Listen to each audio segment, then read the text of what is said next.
Rolling.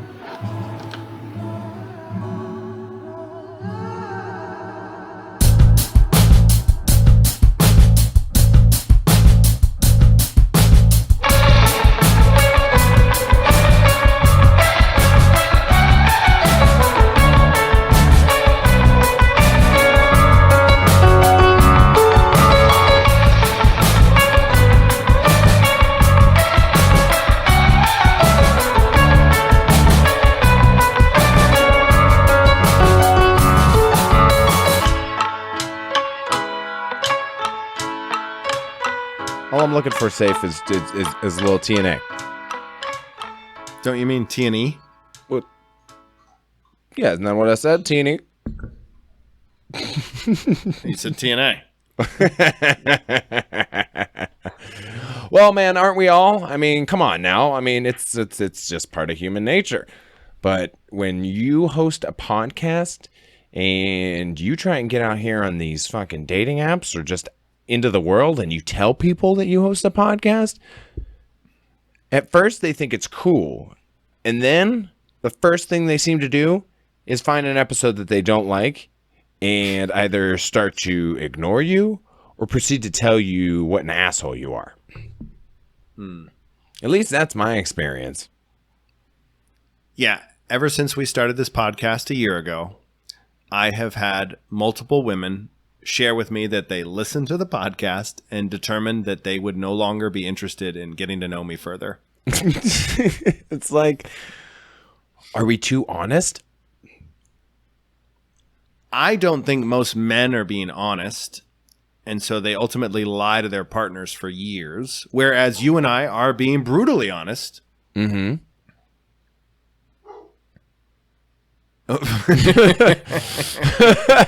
I'm just trying to pretend that that's not happening in the background. Frank! No, we like that. We want that. Shut the fuck up! For the archives, we are recording this on May 19th, 6:25 West Coast time. Oh my god. Very late on the East Coast. Well, It's almost your bedtime, T. It's 9:30. It's 9:30. What is he working at? Franklin! You're not going on a date tonight is what you're telling me. No, but I'm getting owned right now. I'm not going on a date, but I'm getting face fucked, that's for sure. Jesus Christ, Frank! I thought I said we weren't going to curse anymore. That's gone out the window. We had one clean episode. It'll be a miracle if we ever have another one at this fucking race. You didn't curse with Dick. Is that so? Was that the episode where you didn't curse? No, it was the one episode where I didn't go solo. Oh, hey, look who it is. What's up, dickhead? Oh, good boy. You good boy. I will say, for the listeners out there, yes, I am actively using dating websites to promote our podcast. I don't think there's anything wrong with that because on the other side, women use dating websites to promote their Instagram or Snapchat or their OnlyFans account. All day. Where they will... Every day. Yeah. Just to get more followers. That's where I got the idea. An Instagram influencer. Yes. So I'm on Tinder. I'm on Bumble. I'm on Hinge. I'm on Match. I think I got kicked off of Match, actually, for soliciting. Match doesn't take kindly to that type of behavior. I just put I got a picture of me and a microphone in my hand, and I'm like, I'm a podcaster. Here's our podcast handle. Come follow us on Instagram. I actually have the Instagram. Is that wrong? I actually have the page, the Instagram page for the show attached to my dating profile, so people can go directly to it and see our latest posts and stuff. Because let's be honest, half these conversations just fizzle out and don't go anywhere anyway. I don't have time for that anymore. Literally, I'm sorry, ladies, but I don't have time for that bullshit. So, if you're not trying to actually use the dating app to meet in person and go on a date, then the fuck. I can't take it. And if you don't like that I've had threesomes, or you don't like that I might not be getting the vaccine right away, this is me. This is who I am. My blood's Why are you not red. getting My the blood vaccine? runs red.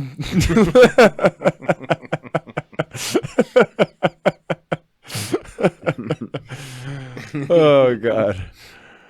Oh my God. So is that what happened? You had a girl turn you down because of the vaccine? Yes, and because apparently I have wildly different worldviews. I want to focus on the vaccine because right now I'm noticing on dating profiles, women are putting, and women are more likely to take the vaccine than men, by the way, but they're putting on there fully vaccinated, and if you're not, swipe left. That is what's being shared out there. That is what's happening in the dating. That's awesome. online world. I can't wait. I just can't wait until we hit like the 70% threshold and everybody just forgets this ever happened and then it's over. I could have syphilis and it's okay. I could have gonorrhea and it's okay. But if I'm not vaccinated, somehow this is the deal breaker. This is where we're at. Give it 6 Herpes? months and I bet you the narrative changes. I'm not saying this to prove my point by any means. I'm just saying that like it's just the reality of the situation. Things are moving in a positive direction, so I'm happy about that. But in the meantime, it is increasingly difficult. Yeah. Everything's a deal breaker. Like I think I shared with you, but definitely not with our listeners. Or maybe I did. I can't recall, but I'm going to again. Who in their right mind, I've seen it on multiple profiles. Who in their right mind is going to say, if you let your dog sleep in bed with you, swipe left? Honey, that means that you're assuming that you're going to sleep in bed with me at some point. Ergo, making you a dog. And if I'm not supposed to let dogs in my bed, then how are you going to get there? I find it difficult. Is that insensitive? Sorry. No, because they don't understand that training an animal to not sleep in your bed is incredibly difficult. I can't keep this fucking dog out of my bed. You tried. She sneaks in there. You tried She sneaks so in hard. there well after I'm asleep. Oh my God, it's so funny. Your efforts were way more valiant than anything I would have ever attempted with Frank, and you still got owned by Saki. You got to lock him up. She would come in at 4 or 5 a.m. and it does get cold in Arizona, and I couldn't resist. This how can warm you? body? Exactly. That's why we got him. That's why part of why Wipe her I got down. Frank. She's clean, I think. I don't think she has any fleas. But yeah, she gets in there. She found a way, and now it's permanent. But again, I don't start the night with her in bed, but she does eventually crawl in there. But yes, I can see how a woman might take issue because 3 in a bed is a crowd. Well, if she is going to be there, then I can relegate Frank to the end of the bed. Takes a little bit of effort, but it is possible. Hey, have you ever slept with a woman with the dog in the bed? I've had multiple encounters where, yes, a dog was directly involved. Me But too. I feel that this is against the law. Like I So thought hooking up with the cats in the room was awkward, but you got the dog there, and he hears the smacking around and the wetness, and he wants to get involved, and he's sticking his nose where it doesn't belong. It's fucking hilarious. I'm sitting there going to Pound Town, and I got this wet nose poking at my butt. What am I supposed to do? Just keep going. But it excites you, like I almost kind of thrust really hard because I'm like, "Whoa, hey, hey now." Every now and then, they'll just start licking and just going. And they're making noises over in the corner. And it's distracting. Like you can't. Oh my God, I'm so glad that you brought this up, bro, because I had an ex that would get so annoyed with her dogs licking because he would sit there and lick himself, and she would be like, "Oh my God, stop! You're disgusting." And at one point, I made the connection: a dog licking itself is the exact same sound of Cunnilingus. So when you're just going down on a chick and you're just getting in there and it's getting wet and messy, same sound as a dog licking themselves. Fucking hilarious. Once I pointed that out, I could never unhear it. So next time you're going down on a chick, just take an extra listen for that. It's like bubble gum. Yeah, the smacking of bubble gum.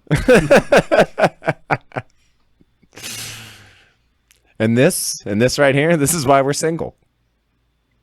Yeah, and I'm okay with the idea. Again, I'm very comfortable. I live alone, and I have a house all to myself, which has been great from a pandemic point of view, and from a vaccination point of view. Like, I'm by myself. I don't live in a household full of multi-generational family members. Mm-hmm. So this is a whole convenient situation. Even bringing someone else into my environment on a regular basis, it would become stressful. Like, for a weekend, cool. For a night, sure, but long term, find your own house, find your own place. I don't have time to be bringing more people in here. The house is small enough, as you know, and I'm very particular. It's a miracle that you had as many guests over for as long as you did.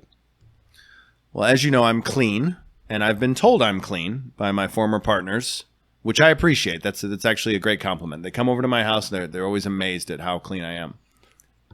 And I want to keep it clean. A cleaning story? Go ahead. So we've had this ring kind of forming around the water in the toilet because you know my flushing habits on occasion. And so anyway, the regular brush just wasn't getting the job done. So I bust out the steel wool. I'm like, oh, this will take care of the job. And I go ahead and I start scrubbing it off. It comes right off. You love the steel wool. Only to find out that it leaves a gray, scratchy residue all over the surface. And I think I got most of it off. So I was worried that I actually scratched the surface of my toilet beyond repair. And what I'm thinking I found out is that this is actually particles from the steel wool that have been absorbed by the surface of the toilet, and I might be able to scrub them out. I did a pretty good job getting most of it out, but fuck, dude, I fucked up. I fucked up bad. It looks real rough. I mean, it's better than it was, but oh my God. Oof. You actually gave those to me as a gift. I think you hit the 99-cent store and you were like, look what I brought you. And I looked at you like, what the hell am I supposed to do with this? I'm a magic eraser guy, T. There's things that you're going to need that for. Have you needed them yet? I think I scrubbed the drain part of the sink. See? With that. See? Yeah. See? There's a time and a place. Baking soda and vinegar can almost do the same job. Well, I'm thinking that I'm going to need to use something similar to that on the inside of this toilet because I done fucked up now. I'm not trying to buy another toilet at the moment. Yeah, we have other purchases that we need to focus on. Yes. But or for you, first dates, you're willing to, for dating purposes, yeah. Well, that's one expense I can pretty much cut out of my budget for the moment. But you were saying? No, it's you try to. I'm trying to master the art of the free date, and so I've been encouraging the idea of, or at least at the very least, less than $10. So a coffee date. I think again is the way to go. Oh, I got Let's just meet, have a conversation. Let's figure this out. In some instances, I am willing to fork over the dough for the coffee, but I usually kind of pat around and I pull a George Costanza, honestly. And if you don't, it's just some dates are better, but honestly, it's been a nightmare out there anyway. And we don't even get to the date because they've already listened to the podcast and they've already determined that this isn't for them. Right? Can't make it that far. I get it. I'm okay with it, honestly. Yeah, because this is for me and my growth and what I'm doing. And there's going to be somebody that does come along and recognizes like, oh, wow, this person's determined enough that they have a full-time job, but they also have something that they create on the side, and it's good. It's consistent. And they still are making time for me. Wow. That's crazy. That's wild. But they no. also hate on you for what? They hate on if you don't have the right job. Oh, yeah. That's right. Yeah. Yeah, people hate knowing that I drive Uber as a full-time job. Make double what I've made at any other job, but... If you drove for Lyft, it would be different. Maybe. And as I've mentioned, I've been reading the Wall Street Journal. As far as jobs are, like driving is the new job. Like you just delivering food, delivering people, delivering goods. Like that's the economy right now. Been ahead of the everybody game for listening years. to this knows, yeah. And there is a demand for rideshare drivers right now. And again, you should just say you drive for Lyft, much classier. Uber is, yeah. So, ugh. Well, fuck it. My car's nice. I keep it nice. I also lie about what I do for a living. Do you tell me you're gigolo? Do you tell them you're a gigolo? On Or the used app, to be I training? say I'm a podcaster. Yes. See, that's what I do as well. I have that on there as well, that I'm a host. But then they're like, do you make money off of this? And I'm like, well, no. And they're like, well, what the fuck do you actually do? We haven't quite figured out how to make money off of this yet, have we? Well, we have. We just haven't committed. We've spent more money. Well, we got our business cards, and that has generated some likes and some positive interest. We got to get the shirts. That's why I'm asking about the mock-up. I want some mocks. Get some other I've gear told as these well. people I would. Yeah, it's fine. Yeah, I know you want to get walked. Oh, you having dog problems? Yeah, so that's the other thing too. I felt like a woman would be attracted to a guy with a dog. Like I feel like that's a genre, and so I do post the picture of me Yeah. and the dog. Yes. And that has also not garnered any interest. I don't know if it's, again, I don't know whether to blame the podcast, but I also know that online dating is rampant with discrimination. And the reality is I'm a dark male. Now, there have been studies that show people who get discriminated against in these dating apps do tend to be either black women specifically are the most discriminated against as far as like women are concerned. On the male side, it's Asian, Middle Eastern guys. And so I'm in that demographic. But at the same time, there are women who seek that out specifically, but not in Phoenix, Arizona, apparently. And so, Gotcha. yeah. When I was in my master's program, I wanted to run an ethnography, and I still do. This is part of the research that I would love to do. And just it's, again, analyzing dating profiles on all sides and just kind of reviewing like what people are putting out there. And if most people don't take the time to read a profile, but if you do, you'll notice there are themes. And one of the themes, as we've talked about, is that women, at least for me, because I'm not analyzing the guys' profiles, but as I understand from women,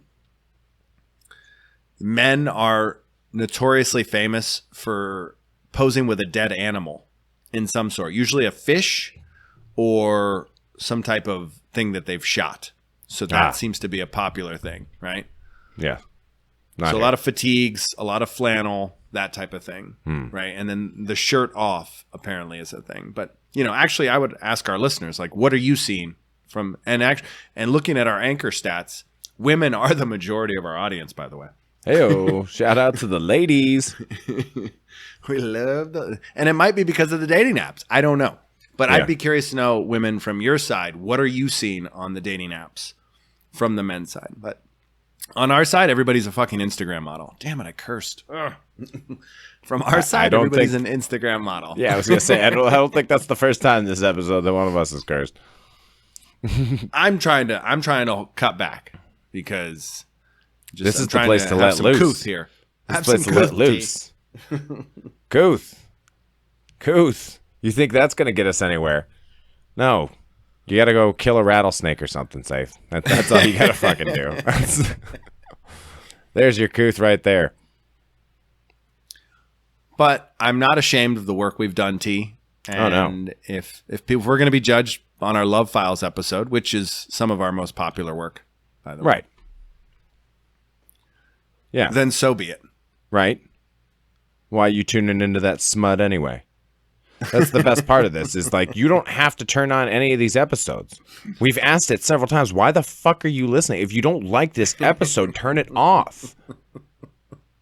Turn it off. Go if you listen don't to like your it. true crime. Yeah. Well, I mean, or turn on, like, I'm not saying go, you don't, I want you to listen to the show, but like, if you don't like a particular episode, don't continue to listen to it. Go to one that you do like. Like, that's all. Like, we've got so much content now. Like, there's so many different episodes, and a lot of them hopefully will age fairly well. So there's a variety of things to listen to. So instead of judging us off the one or two that you don't like, why don't you go ahead and listen to it like as a whole, and you'll realize that there's a lot of things that you do agree with. But I think our descriptions are spot on. Who reads the descriptions, right? We just went over this. Who reads the profile? We just fucking went over this. Nobody reads the fucking descriptions. They don't care. Nobody. Nope. They just see this episode's about puking. Fuck you. Good episode. I thought it was. I think when I have a chance to elaborate and be like, everybody has a puke story.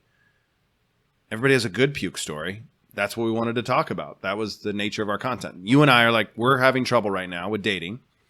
Women we talk to listen to our podcast and are repulsed. I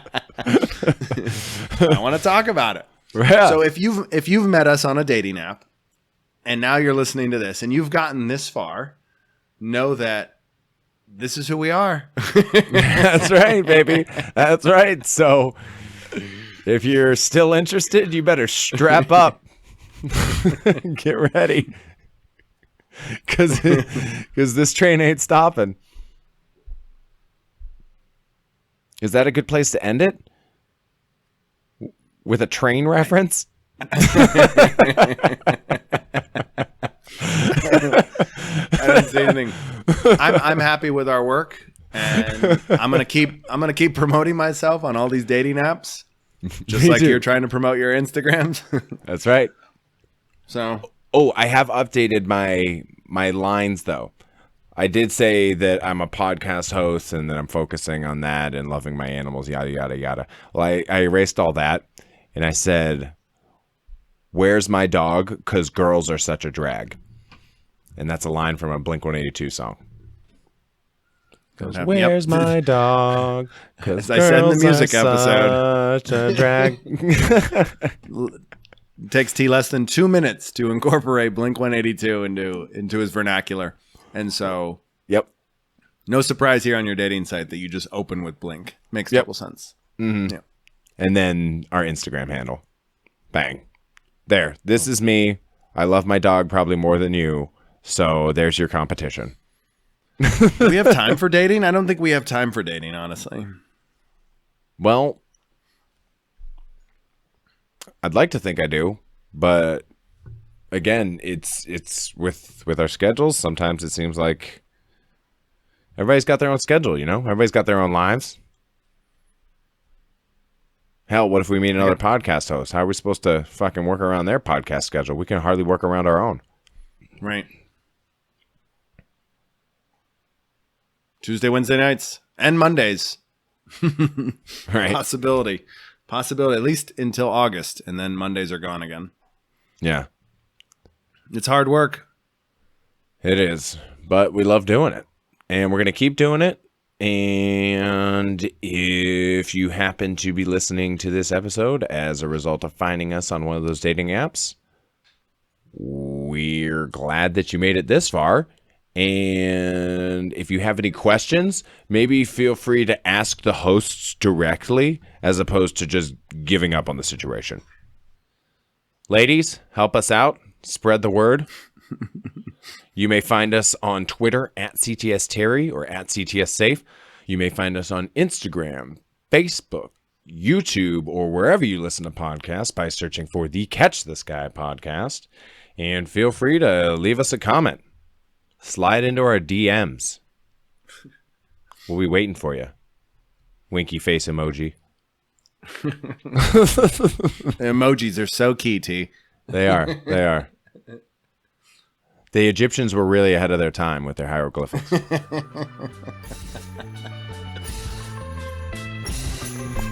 So, thank you for tuning in, and until next episode, keep trying to catch the sky.